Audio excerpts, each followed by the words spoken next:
Hello friends, Prince GS academy में आपका एक बार फिर स्वागत है। आज हम लोग इस वीडियो में आरआरबी एनटीपीसी 12th लेवल 2025 जिसका एग्ज़ाम अगस्त सितंबर 2025 में कुल 57 शिफ्टों में कराया गया था, उसमें फिजिक्स के कुल 63 प्रश्न पूछे गए थे। सभी प्रश्नों को इस वीडियो में देखने वाले हैं। हाल ही में जो अभी आरआरबी एनटीपीसी का एग्ज़ाम हुआ है 7, 8 और 9 मई को कुल 9 शिफ्टों में, तो उसमें प्रीवियस ईयर के प्रश्न काफ़ी ज़्यादा रिपीट किए जा रहे हैं। तो उसी पैटर्न को देखते हुए ये सारे प्रश्न आपके जून वाले शिफ्ट के लिए बहुत ही ज़्यादा महत्वपूर्ण होने वाले हैं। तो चलिए वीडियो शुरू करते हैं। जब एक आवेशित कण चुंबकीय क्षेत्र में गति करता है तो निम्नलिखित में कौन सी राशि अपवर्तित रहती है? तो इसका सही आंसर ऑप्शन नंबर बी, गतिज ऊर्जा। समुद्र में वस्तुओं का पता लगाने के लिए कौन सी तकनीक ध्वनि तरंगों का प्रयोग करती है? तो ऑप्शन नंबर डी, सोनार। तीसरा प्रश्न, 1816 में वायु में रुद्धोष्म संपीड़न को ध्यान में रखते हुए ध्वनि की चाल के लिए न्यूटन के सूत्र को किसने संशोधित किया था? तीसरे का सही answer option number D, Pierre Simon Laplace. चौथा प्रश्न, निम्नलिखित में कौन सा नाभिकीय आपदाओं के लिए एक निवारक उपाय है? चौथे का सही आंसर हो जाएगा ऑप्शन नंबर ए, उपकरण या प्रचालक विफलताओं का पता लगाने के लिए व्यापक निगरानी और नियमित परीक्षण। पांचवा प्रश्न, if an object moves up to 4 times faster than speed of sound the condition is called. तो पांचवे का सही आंसर होगा ऑप्शन नंबर डी, सुपरसोनिक। छठा प्रश्न, निम्नलिखित में कौन सा नवीकरणीय ऊर्जा स्रोत चंद्रमा के गुरुत्वीय खिंचाव पर निर्भर करता है? तो छठे का सही आंसर ऑप्शन नंबर ए, ज्वारीय ऊर्जा। सातवां प्रश्न, निम्नलिखित में कौन सा अनुदैर्ध्य तरंग का उदाहरण है? तो सातवें का सही आंसर ऑप्शन बी, वायु में ध्वनि तरंग। आठवां प्रश्न, उस परिघटना को क्या कहा जाता है जब एक तार बर्फ के एक टुकड़े को बिना विपाटित किए हुए गुजरता है और तार गुजरने के बाद जल पुनः जम जाता है? तो आठवें का सही आंसर हो जाएगा ऑप्शन नंबर सी, पुनर्हिमायन। नौवां प्रश्न, आवेग को डैश रूप में परिभाषित किया जाता है? तो नौवें का सही आंसर होगा ऑप्शन नंबर डी, बल और समय का गुणनफल। 10वां प्रश्न, आंद्रे मैरी एम्पियर ने अपनी महान कृति mathematical theory of electrodynamic phenomena डिड्यूल्स सोलेसी फॉर्म एक्सपेरिमेंट किस वर्ष प्रकाशित की? तो 10वें का सही आंसर हो जाएगा ऑप्शन नंबर सी, 1827। देखते हैं 11वां प्रश्न, किसी वस्तु की स्थिति और गति के कारण उसकी कुल ऊर्जा को संदर्भित करने वाली यांत्रिक ऊर्जा का आयामी सूत्र है? तो 11 का सही answer option number C, m1L2T-2। 12वां प्रश्न, यदि वायु का तापमान बढ़ जाता है तो ध्वनि की गति और प्रतिध्वनि सुनने की न्यूनतम दूरी पर क्या प्रभाव पड़ता है? तो 12वें का सही आंसर ऑप्शन नंबर सी, ध्वनि की गति बढ़ जाती है, न्यूनतम दूरी बढ़ जाती है। 13वां प्रश्न, स्वर्ण पत्रक प्रयोग के माध्यम से नाभिक की खोज का श्रेय किसे दिया जाता है? तो 13वें का सही आंसर हो जाएगा option number C, Ernest Rutherford. 14वां प्रश्न, निम्नलिखित में कौन सी एक विमाहीन राशि है? तो 14 का सही आंसर ऑप्शन नंबर सी, अपवर्तक सूचकांक। 15वां प्रश्न, घर्षण के संबंध में निम्नलिखित में कौन सा कथन सही है? तो 15 का सही आंसर ऑप्शन नंबर सी, स्थैतिक घर्षण आसन गति का विरोध करता है और गतिज घर्षण वास्तविक गति का विरोध करता है। 16वां प्रश्न, निम्नलिखित में कौन सी पावर परियोजना नाभिकीय ऊर्जा पर आधारित है? तो 16 का सही आंसर हो जाएगा ऑप्शन नंबर ए, कल्पक्कम। 17वां प्रश्न, 1995 में भौतिकविदों एरिक कार्नेल और कार्ल वीमन ने किस समस्थानिक का उपयोग करके पहला बोस आइंस्टीन कंडेंसेट बनाया? तो 17 का सही answer option number C, rubidium 87। 18वां प्रश्न, एक समान चुंबकीय क्षेत्र में गतिमान आवेशित कण के प्रक्षेप पथ की आकृति क्या हो सकती है? तो 18 का सही आंसर हो जाएगा ऑप्शन बी, कुंडलिनी पथ। 19वां प्रश्न, रेडियोधर्मिता के एसआई मात्रक में एक क्यूरी का मान कितना है? तो 19 का सही आंसर होगा ऑप्शन नंबर सी, 3.7 × 10⁻10 विघटन प्रति सेकेंड। 20वां प्रश्न, तापीय साम्य के विचार और तापमान निर्धारण में इसके महत्व को स्पष्ट करने के लिए 1931 में सबसे पहले कौन सा सिद्धांत प्रस्तावित किया गया? तो 20वां प्रश्न का सही आंसर हो जाएगा ऑप्शन नंबर ए,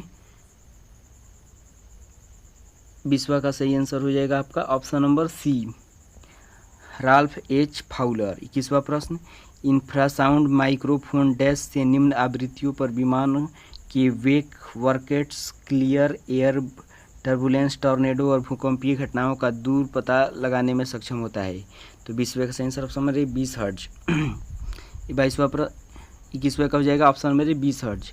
22वां प्रश्न, 1925 में प्रकाशित क्वांटम यांत्रिकी सिद्धांत से जुड़े होने के लिए किनको याद किया जाता है? तो 22वें का सही answer option number A Werner Heisenberg. 23वां प्रश्न, निम्नलिखित में कौन सी परिकल्पना सिद्धांत गैस, धूल और धूल के घूर्णी बादल से सौर मंडल के निर्माण की व्याख्या करता है? 23 का सही आंसर ऑप्शन नंबर बी निहारिका परिकल्पना। 24वां प्रश्न, निम्नलिखित में किसका प्रकाशीय घनत्व उच्च द्रव्यमान परंतु घनत्व कम हो सकता है? तो 24वें का सही आंसर ऑप्शन बी तारपीन।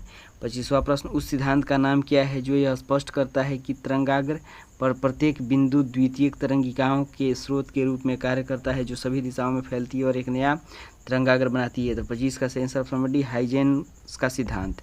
26वां प्रश्न, फ्रांसीसी भौतिक विज्ञानी व सादी कार्नो ने किस वर्ष कार्नो इंजन बनाया जो एक आदर्श ऊष्मा इंजन के रूप में कार्य करने के लिए ऊष्मागतिक सिद्धांतों का उपयोग करता है? तो 26 का सही आंसर ऑप्शन नंबर सी 1824।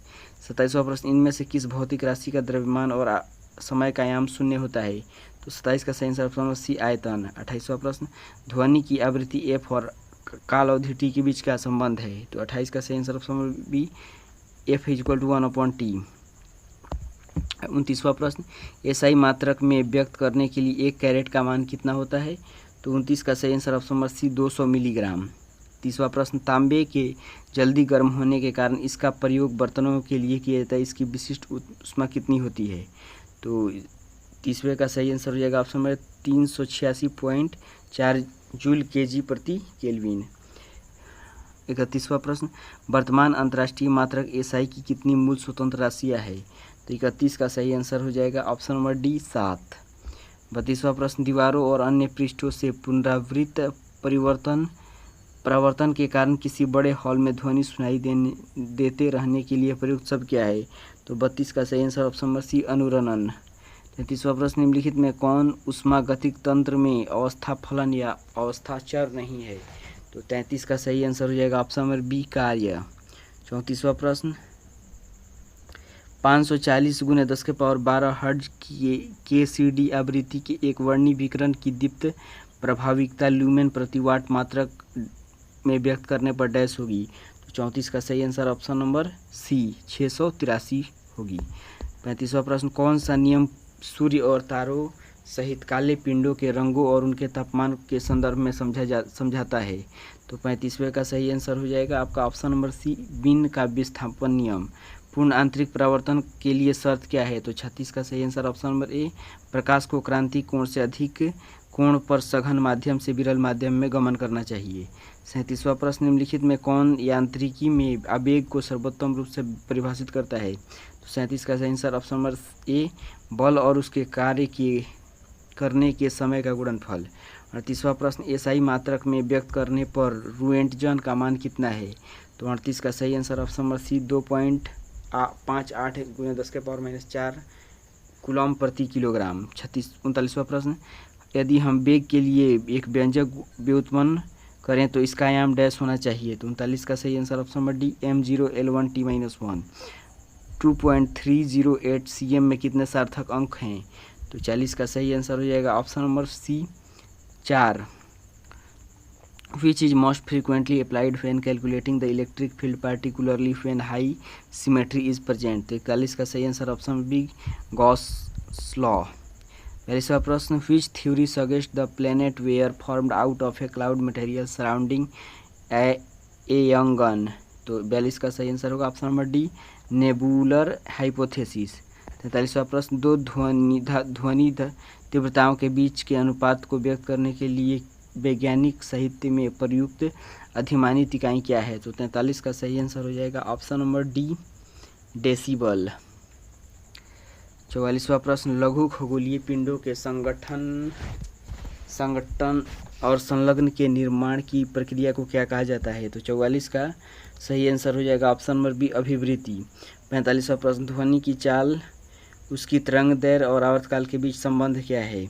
तो 45 का सही आंसर हो जाएगा option number B A option number भी = λ/t। 46वां प्रश्न, 1862 में घूर्णन दर्पण का उपयोग करके प्रकाश की चाल का प्रथम सटीक मान किसने प्राप्त किया था? तो 46 का सही आंसर ऑप्शन में जीन बर्नार्ड लियोन फूको।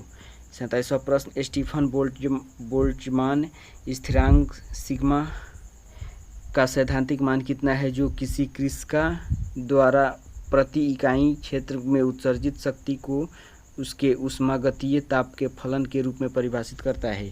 तो 47 का सही answer option number D is 5.67 × 10⁸ WM metre square प्रति केल्विन स्क्वायर। चलिए 48वां प्रश्न, ऑप्टिकल फाइबर डैश के सिद्धांत पर कार्य करता है। तो इसका सही आंसर होगा ऑप्शन नंबर सी कुल आंतरिक परावर्तन। 49वां प्रश्न, उष्मागतिकी तंत्र में ऊष्मा पार्थ दीवार का कार्य क्या है। तो 49 का सही आंसर होगा ऑप्शन नंबर ए, यह तंत्रों के बीच ऊष्मा का प्रवाह होने देती है। 50वां प्रश्न, आत्म प्रेरण क्या है। 50वें का सही आंसर ऑप्शन नंबर सी, किसी कुंडली में उसकी धारा में परिवर्तन के कारण EMF का प्रेरण। 51वां प्रश्न, ऑप्टिकल फाइबर में कोर डैश से बना होता है। तो 51 का सही आंसर ऑप्शन नंबर ए, उच्च अपवर्तनांक वाले पदार्थ से। 52वां प्रश्न, किसी तांबा आधारित मिश्र धातु को अपनी उच्च प्रतिरोधकता और निम्न ताप गुणांक के कारण मानक प्रतिरोध बनाने के लिए एक वरीय सामग्री माना जाता है। तो 52 का सही आंसर ऑप्शन नंबर ए, मैग्नीन। 53वां प्रश्न, आकाशगंगाओं के बीच की असीम दूरी कैसे मापी जाती है। तो 53 का सही आंसर ऑप्शन नंबर डी, प्रकाश वर्ष में। 54वां प्रश्न, एम्पियर परिमाण का निर्धारण मूल आवेश के संख्यात्मक मान को उसके डैश के बराबर निर्धारित करके किया जाता है। तो 54 का सही आंसर ऑप्शन नंबर ए, 1.6021766634 × 10⁻⁻19 कूलम्ब। देखते हैं 55 नंबर प्रश्न, निम्नलिखित में किस राशि में परिमाण और दिशा दोनों होते हैं। तो 55 का सही आंसर ऑप्शन नंबर डी, वेग। 56वां प्रश्न, चुंबकीय क्षेत्र के संबंध में चुंबकीय क्षेत्र रेखाओं की निकटता क्या इंगित करती है। तो 56 के सही आंसर ऑप्शन नंबर सी, चुंबकीय क्षेत्र की अपेक्षिक सामर्थ्य। 57 नंबर, लेंज के नियम के अनुसार प्रेरित धारा की दिशा इस प्रकार होती है कि। तो 57 का सही आंसर ऑप्शन बी, यह चुंबकीय प्रवाह में परिवर्तन का विरोध करता है। 58वां प्रश्न, क्रिया और प्रतिक्रिया बलों के संबंध में निम्नलिखित में कौन सा कथन सही है। तो 58 का सही आंसर ऑप्शन नंबर डी, क्रिया और प्रतिक्रिया बल समान विपरीत होते हैं तथा भिन्न भिन्न निकायों पर कार्य करते हैं। 59वां प्रश्न, 1931 में बीटा क्षय के लिए ऊर्जा और संवेग संरक्षण नियमों का उपयोग करते हुए एक नए कण जिन्हें न्यूट्रिनो के रूप में जाना जाता है के अस्तित्व का पूर्वानुमान किसने किया था। तो 59 का सही answer option number D, Wolfgang Pauli. 60वां प्रश्न, क्या है घर्षण बल की दिशा। तो 60वें का सही आंसर ऑप्शन बी, सापेक्ष गति की दिशा के विपरीत। 61वां प्रश्न, हीरे के लिए क्रांति कोण का मान होता है। तो 61 का सही आंसर ऑप्शन बी, 24.4 डिग्री। 62वां प्रश्न, गैस की आंतरिक ऊर्जा डैश होती है। तो 62 का सही आंसर ऑप्शन सी, उसके अणुओं की गतिज और स्थिति ऊर्जाओं का योग जब पात्र स्थिर हो। 63वां और अंतिम प्रश्न, which of the value is 3 significant figure. तो 63 का सही आंसर हो जाएगा ऑप्शन नंबर बी, 23.0। तो इस तरीके से RRB NTPC 12th लेवल 2025 में कुल 63 प्रश्न फिजिक्स से पूछे गए थे। सभी प्रश्न हम लोग देख लिए। इसके पहले बायोलॉजी के कुल 64 प्रश्न और केमिस्ट्री के कुल 65 प्रश्न देख चुके हैं। यदि आपको ये वीडियो सीरीज अच्छा लग रहा हो तो लाइक और शेयर कीजिए, चैनल को सब्सक्राइब कीजिए। चलिए मिलते हैं नेक्स्ट वीडियो में, तब तक के लिए धन्यवाद।